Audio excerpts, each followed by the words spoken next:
కర్నూలు జిల్లా కోసిగిలో శ్రీ సద్గురు సిద్ధరూఢ మహాస్వామి రథోత్సవం కన్నుల పండుగగా సాగింది.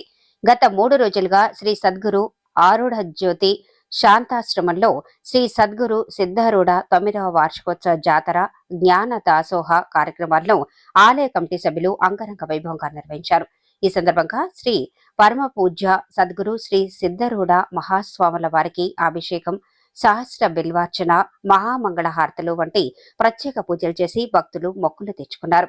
అనంతరం శ్రీ పరమ పూజ్య సద్గురు శ్రీ అభినవ సిద్ధరూఢ మహాస్వాముల వారు మాట్లాడుతూ ఆధ్యాత్మిక ప్రవచనాలు ఆత్మ విశ్వాసాన్ని పెంపొందిస్తాయని అన్నారు.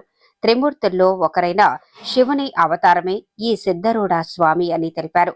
సాయంత్రం మహాస్వాముల రథోత్సవాన్ని డప్పు వాయిద్యాలతో మేళతాళాల నడమ లాగారు. ఈ వేడుకలను తిలకించేందుకు కర్ణాటక, తెలంగాణ రాష్ట్రాల నుంచి వేలాది మంది భక్తులు తరలివచ్చారు. వచ్చిన భక్తాదులకు భోజనాలు ఏర్పాటు చేశారు.